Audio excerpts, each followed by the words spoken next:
Hola, queridos alumnos. Esperando que se encuentren muy bien en sus casas junto a sus familias y seres queridos, les saluda su profesor de Historia, Luis Villanueva. Y en esta clase continuaremos con los contenidos vistos en la primera cápsula sobre los inicios de la Edad Moderna y el Renacimiento. Así que busca tus materiales y después de esta intro, comenzamos.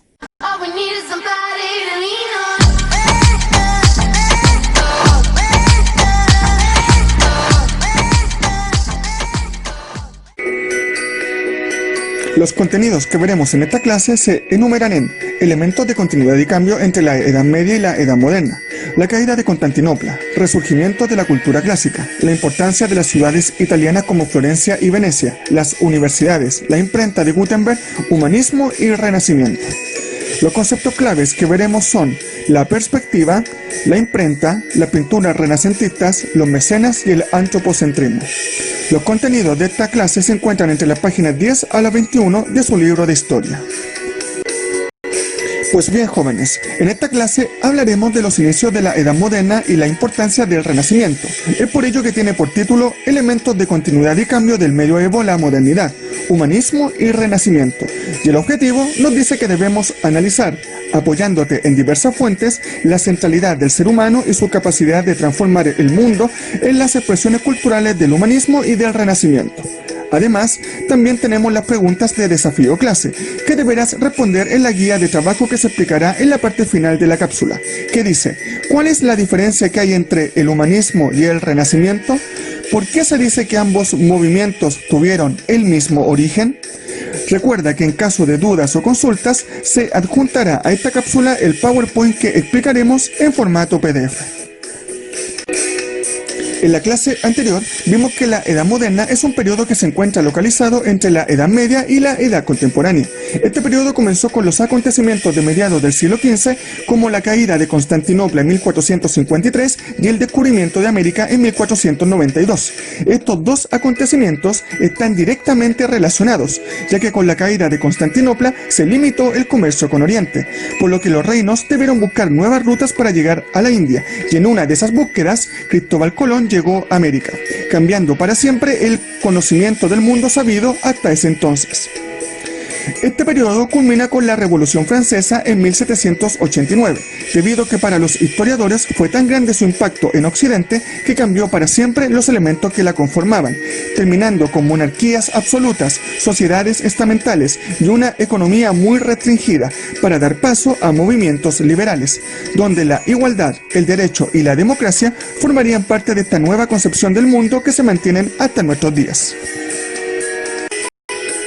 La primera gran diferencia entre la Edad Media y la Edad Moderna fue su mentalidad. Durante la Edad Media, la sociedad basaba sus conocimientos y realidad en la religión y en Dios. Es por esa razón que en la primera cápsula les expliqué que incluso la peste negra se creía que era un castigo de Dios y no lo relacionaban a una enfermedad biológica. En cambio, en la Edad Moderna, los grupos privilegiados comenzaron a comprender su entorno desde sus conocimientos y experiencias. Es por esa razón que el ser humano reemplazó en importancia a Dios, pero no quiere decir que dejaron de ser religiosos, por lo que la religión siguió siendo importante en las sociedades europeas. Esto lo explicaré más adelante. Por último, a pesar de este despertar cultural, la mayor parte de la población europea era analfabeta, por lo que estos movimientos culturales eran limitados en cuanto a población. La mentalidad moderna la conocemos como antropocentrismo y significa que el ser humano es el centro de todo el universo, por lo que es libre y capaz de forjar su propio destino, además de ocupar un lugar privilegiado en el mundo. A futuro, cuando veamos el movimiento cultural de la Ilustración y la Revolución Francesa, veremos que el humanismo fue una de las causas del desarrollo de este movimiento, por lo que durante toda la Edad Moderna el humanismo seguirá en constante desarrollo, principalmente en la clase social de la burguesía. En esta tabla comparativa vemos algunos elementos de cambio ya mencionados, como el cambio de mentalidad, de economía, la conformación de los estados nacionales, la crisis de la cristiandad y el aumento de la migración, temas de los que hablaremos en las próximas cápsulas. En los elementos de continuidad, vemos por ejemplo que la sociedad seguirá siendo estamental, que quiere decir definido desde el nacimiento de la persona. Por ejemplo, si nace campesino, muere campesino, como también la importancia de Dios, que a pesar de la crisis que sufrirá la Iglesia Católica en este periodo, su influencia en la sociedad seguirá sin mayores cambios. Durante la Edad Media, el conocimiento estuvo muy restringido, quedando prácticamente limitado a los conventos, donde los monjes conservaron y copiaron los textos clásicos de Grecia y Roma. Pero a finales de ese periodo se comenzó a revalorizar la cultura de Grecia y Roma, por lo que estos escritos comenzaron a formar parte de las universidades donde se impartían sus conocimientos, siendo pieza clave para el surgimiento del humanismo y el renacimiento de la cultura clásica. El fin ideal de la educación humanista era el desarrollo completo de la personalidad y la formación del hombre culto e íntegramente humano. Para ello, los humanistas vieron, a través del estudio de la morfología, gramática y sintaxis de las lenguas clásicas, una oportunidad para disciplinar la mente y desarrollar el intelecto. Traducir un texto antiguo potenciaba la observación, la precisión, la exactitud y la claridad. En las universidades, el desarrollo del pensamiento se fue apartando cada vez más de la teología, que era la ciencia que explica todos los fenómenos a través de Dios y la religión, para explicar los distintos fenómenos de la naturaleza a través de la observación y el razonamiento del ser humano. Con respecto a las causas del origen del humanismo, estas las podemos ver en el esquema. Como dijimos al principio, la caída de Constantinopla permitió que muchos sabios bizantinos huyeran a Italia y llevaran consigo un gran número de manuscritos, que luego fueron publicados, enriqueciendo el conocimiento de la antigüedad clásica. Anteriormente, en la Baja Edad Media, se desarrolló el resurgimiento de las ciudades y comercio, por la casi ausencia de grandes invasiones, por lo que ya no era necesario la protección de los feudos, provocando una migración de las zonas rurales de Europa a estas ciudades, ocasionando el debilitamiento de los señores feudales, el aumento del poderío de las monarquías y el empoderamiento económico de la burguesía, que comenzó a gobernar estas ciudades y a invertir en el desarrollo cultural como mecenas de grandes intelectuales y artistas italianos, como fue el caso de los Medici y los Borgia. La invención de la imprenta no solo fue importante por permitir copiar textos en menor tiempo, sino también por expandir rápidamente las ideas del humanismo. Además, el desarrollo de la ciencia logró un despegue definitivo tras la consecuencia de la peste negra, debido a que se pudo comprobar que no era ocasionada por vapores malignos, como se creía en un principio, sino que era una enfermedad transmitida biológicamente, apartando a la ciencia de la escolástica, que pretendía relacionar todos estos fenómenos con Dios.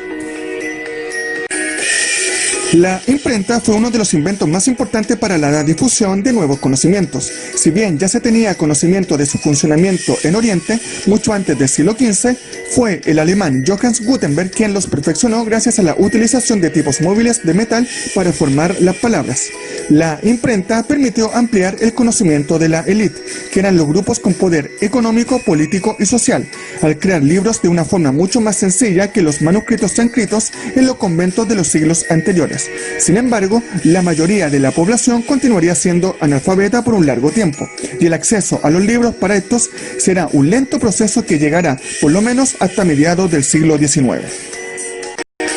Como anteriormente expliqué, los mecenas provenían de las familias burguesas que nacieron en la última etapa de la Edad Media y que se dedicaban al comercio mercantil con Oriente o a la banca, o sea, eran banqueros. Se vieron atraídos por el prestigio que gozaban los intelectuales y artistas humanistas, por lo que no dudaron en apoyarlos económicamente, influyendo en el desarrollo cultural de la época. Entre estos mecenas estaban los Medici, la más importante familia burguesa de Florencia e influyente en toda Italia en aquel periodo. Algunos se convirtieron en papas y otros, como Lorenzo de Medici, se convirtió en mecena de Leonardo da Vinci y Miguel Ángel. Otra familia mecena importante fueron los Borgia, que disputaron el poder por Florencia con los Medici. Otros mecenas importantes fueron reyes y príncipes, y su apoyo fue vital para que artistas, intelectuales y científicos pudieran dedicarse exclusivamente a desarrollar sus actividades culturales. Por último, los papas también financiaron grandes obras de arte para la Iglesia Católica y el Vaticano, contratando a estos artistas, los que hicieron de Roma la capital artística del siglo XVI. Los elementos mencionados anteriormente del humanismo, como el poder de la razón, la capacidad de la ciencia y la idea de progreso, eran vitales para el desarrollo de la Ilustración, que es el movimiento intelectual que veremos más adelante, en las próximas unidades de materia de historia. El Renacimiento fue el movimiento artístico surgido hacia el siglo XV en las ciudades italianas, destacándose Florencia, como fruto de la difusión de las ideas del humanismo. Este movimiento compartió con el humanismo el deseo de recuperar los ideales clásicos de la antigüedad de Grecia y Roma, como la importancia del ser humano y la contemplación libre de la naturaleza. Sus principales realizaciones se encuentran en el ámbito de la pintura, la escultura, la arquitectura y la música. Algunos de sus exponentes fueron Leonardo da Vinci, Miguel Ángel, Donatello y Rafael Sanzio, entre otros. Las ciudades italianas, especialmente Roma y Florencia, se consolidaron como centros, desde los cuales irradiaron nuevas formas de representación estética, y desde donde salieron prestigiosos artistas que recorrieron las cortes de otros estados europeos. Los artistas del Renacimiento no buscaron imitar el arte de Grecia y Roma, más bien persiguieron un conocimiento riguroso de la naturaleza a partir de sus postulados, rescatando las nociones de proporción y equilibrio del mundo clásico, introduciendo en sus obras importantes innovaciones, como la perspectiva o tercera dimensión en la representación artística. Este descubrimiento visual basado en la geometría y la matemática hizo posible dibujar sobre un lienzo figuras de apariencia tridimensional y disponer distintos planos de la representación, aumentando la profundidad de las imágenes y del campo visual. Durante el Renacimiento, la técnica de la perspectiva jugó un papel de humanizar el arte, que en épocas anteriores había servido solo como un método de veneración a Dios.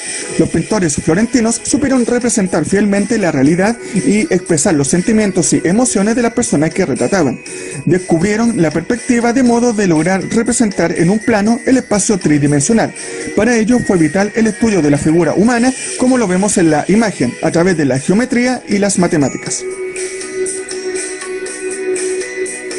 Acá vemos la famosa obra de Sandro Botticelli, El nacimiento de Venus, y como lo puedes apreciar, al centro de la pintura se encuentra una mujer, por lo que el ser humano es el centro de esta obra, la cual interactúa con otros seres humanos que parecieran estar en movimiento, gracias a la técnica de la perspectiva, embellecido con un fondo natural, lo que nos dice sobre la contemplación libre de la naturaleza.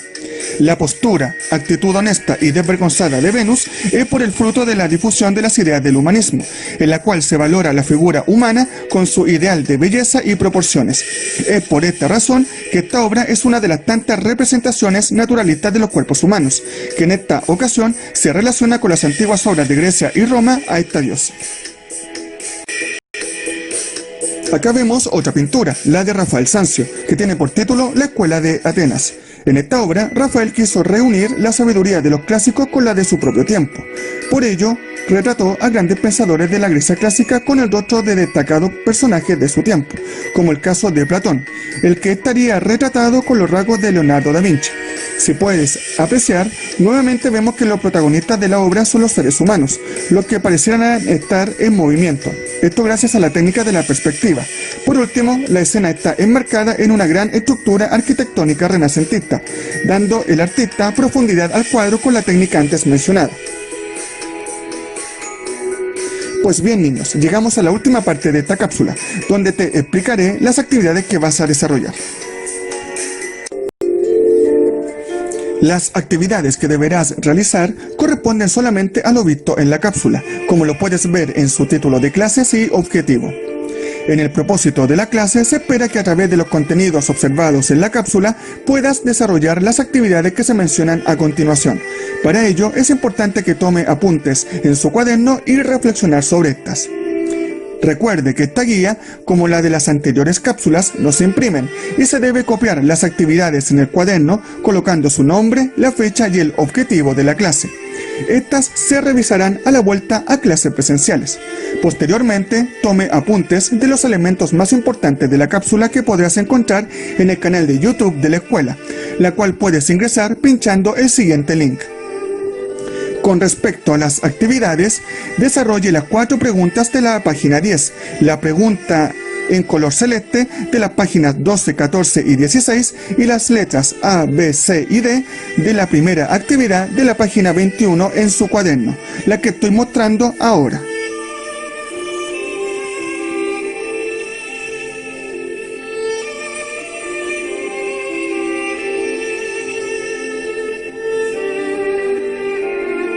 No olvide anotar las preguntas y responderlas con la información de la cápsula, de su libro y de las guías número 1 y 2 complementarias, que se encuentran en la plataforma del colegio y está viendo ahora en pantalla.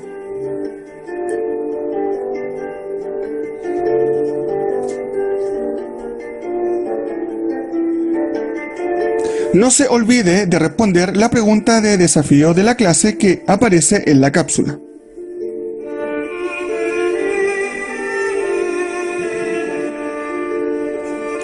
Por último, como actividad opcional, realiza un esquema o mapa conceptual del periodo que estudiamos y no olvide de colocar las características explicadas en la cápsula, en el texto de historia y en las guías complementarias. Si tienes inquietudes o comentarios, envíalos al correo del curso. Y con esto hemos terminado la cápsula de la clase 2. Cuídense mucho y recuerden que el estudio continuo es el camino al éxito, para que logres desarrollar todos los conocimientos que te van a permitir cumplir tus sueños profesionales y ser feliz. Hasta la próxima.